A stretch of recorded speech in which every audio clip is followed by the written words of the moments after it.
Hi everyone, my name is Gordon Muir. I'm an amateur actor and sound designer from Uddingston, Scotland. I'm here to try and spark your interest in something that I've been developing for a number of years. It's an idea for an animated show that I call The Canopy. The Canopy is a slice-of-life musical fantasy that explores the melodramatic stories of three young monkeys known as Embers. It takes place in an entirely animal society, stretched over different forest settings. Since November 2021, I've been working with concept artist Camilla A. Wang to create an animatic for the first episode.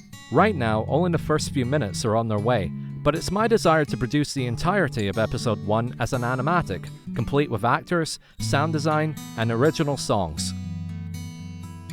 In episode 1, the first character we're introduced to is a spider monkey named Thatcher, who's known to most by his Ember title, The Lantern.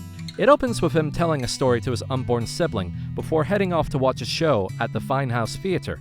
There he meets Olive, another spider monkey who's the daughter of the climbers who own and operate the theatre. During the interval, she seeks Thatcher's help to get her co-star back on his feet, but when that goes awry, she coaxes him into appearing in her show. What harm could it do, right?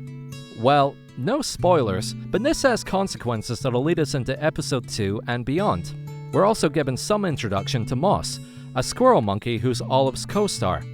And finally, at the tail end of the episode, we're given a glimpse of another character called Aram, a corn-top tamarin who's a type of ember called a drongo.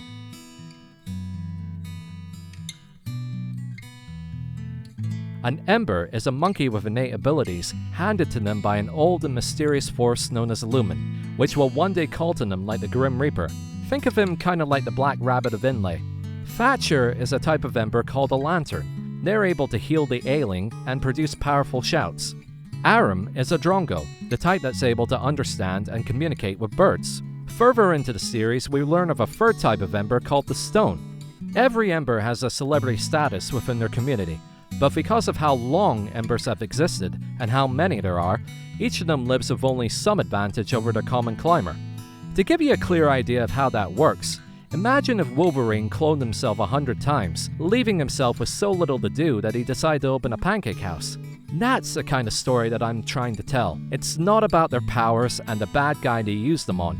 It's all about their personal lives. One day they could be in a theater playing with sticks. The next, they could be in a wrestling match or camping with their friends. There will be a little action here and there, but for the most part, the battles are on the inside. So far, the team only consists of myself and Kami Draws, an artist you might know for her Yu-Gi-Oh! Parody comics. We met at the start of the pandemic, a time when I was looking to get back into voice acting through comic dubs. Last year, I commissioned her to draw a Mandalorian comic for me, which I think is by far my best video, even though it's not the most popular. I honestly couldn't be happier to have this kind of partnership. Their designs and ideas have truly transformed this story. I am really determined to make this, but I'm also very determined that anyone involved is going to get paid for their time. Because I don't really have the budget right now to pay for actors or sound designers, this animatic is going to serve as proof of concept. So in the future, if I decide to go for further funding or even try and sell it to a studio, then basically it's there is something to show them. Thank you guys for watching. I wish you all the best.